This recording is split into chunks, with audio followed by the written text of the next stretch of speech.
nyata di depan mata dengan langkah yang pasti, dia merasa selamat, diampuni dosanya, dia orang Stefanus. Wah, itu menurut saya sangat luar biasa. Apa kasusnya? Terlibat pencurian rampokan dan pembunuhan. Tapi orang ini sebenarnya anak yang sangat baik, jenius. Ketika SMP dia kirim ke Jerman dan keluarganya keluarga yang mampu. Tapi karena pengaruh lingkungan dan minum ya itu salah. Pada waktu itu ini orang Chinese Katolik lagi, salibnya kan dua, jadi tidak mudah. Dialah yang hanya dihukum mati, hanya dia. Yang lain itu, yang satu itu mati di penjara, gantung diri, dan yang satu aku tidak tahu kemana orang.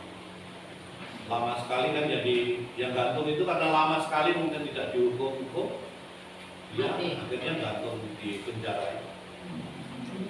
Tapi ya yang pertama kali ya Stefanus. Nah, dia orang dihadapkan pada kematian. Nah, Yesus itu juga tahu di depannya itu ada kematian, tapi luar biasa.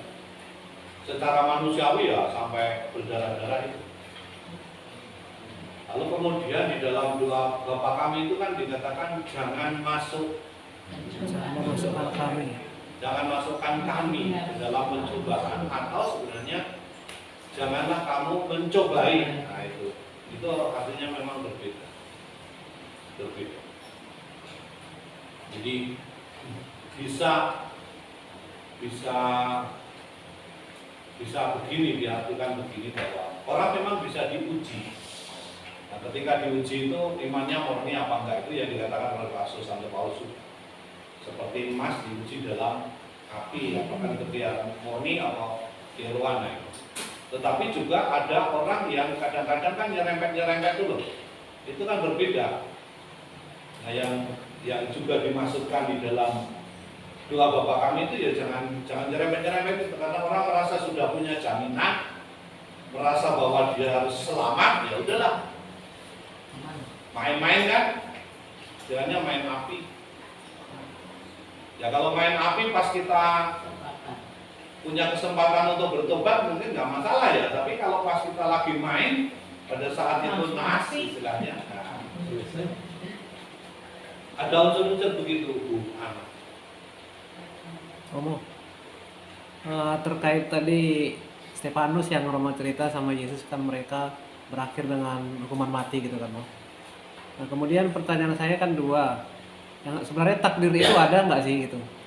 Yang kedua, ketika kita lahir sampai mati itu, kita itu udah ditentukan jalannya atau ada pilihan kita gitu, bagaimana kira-kira? Kita tidak mengakui takdir, berbeda dengan teman-teman kita Protestan. Teman-teman kita Protestan, nah ini perbedaannya antara Katolik dengan Gereja Protestan itu ada. Jadi kalau teman-teman kita Protestan itu ada namanya predestinasi. Predestinasi itu mirip-mirip takdir. Yang paling kental takdirnya itu adalah teman-teman kita Muslim. Sedangkan kita itu tidak mengakui, karena kita yakin akan penyelenggaraan ilahi. Jadi agak repotnya itu begini loh kalau yang teman kita Protestan.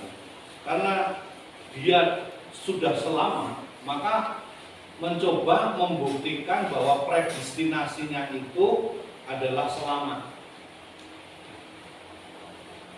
Nah, predestinasi selamat itu harus ditampakkan di dunia ini.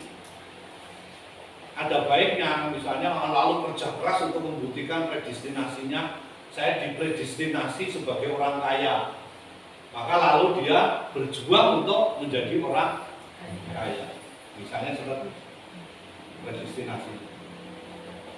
Nah, sedangkan kita itu kan tidak mengatakan aku takdirnya begini, aku takdirmu matiku itu 100, umur 100 itu tidak. Atau takdirnya itu saya menjadi orang yang kaya atau saya ditakdirkan miskin, itu tidak ada. Karena di dalam penyelenggaraan ilahi itu dikenal yang namanya partisipasi.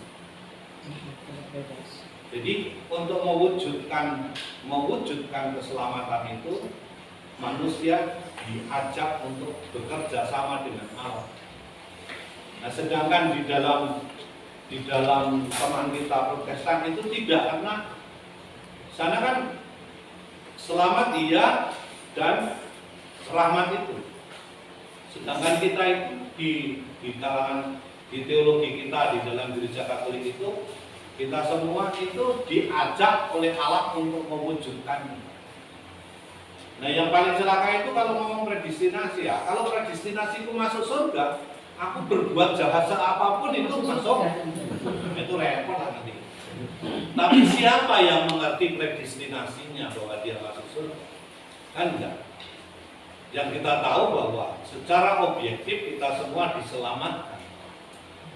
Maka kalau kita merasa diselamatkan, kita juga berpartisipasi untuk mewujudkan keselamatan itu. Sehingga ada kerjasama dari pihak manusia. Ada usaha. Rasul Santo Paulus mengatakan, kamu masuk surga atau tidak masuk surga itu tergantung pada dirimu sendiri hari ini.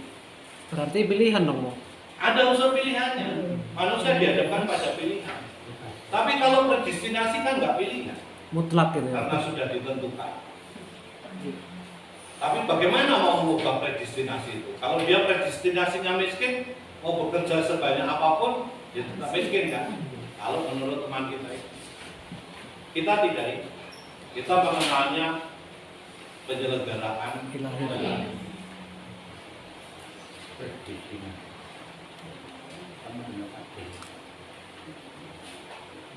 Itu ribut itu, abad pertengahan itu. Iya.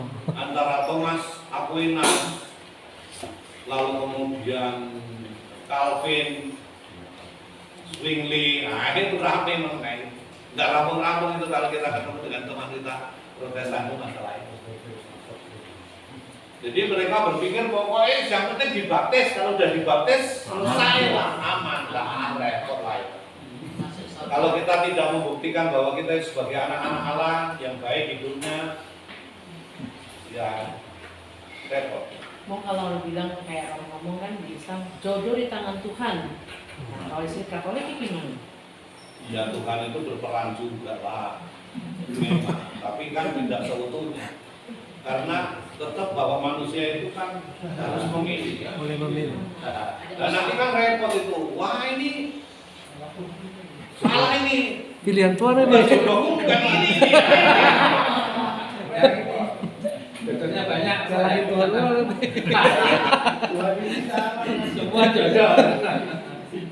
Repot. Jodohmu 4. Sama dengan istilah rezeki di tangan Tuhan. Ya. Tuhan itu menyediakan rahmat untuk bekerja. Tapi kalau kita nggak pernah menggunakan rahmat itu, repot toh. Sama kan, sebenarnya kan baptisan itu adalah karcis. Karcis untuk naik kereta. Kalau kita punya karcis kan bisa untuk naik kereta, bisa untuk naik bis. Tapi kalau kita nggak pernah naik bis atau naik keretanya, Walau ada karcisnya. apa sampai tempatnya? Betul. Misalnya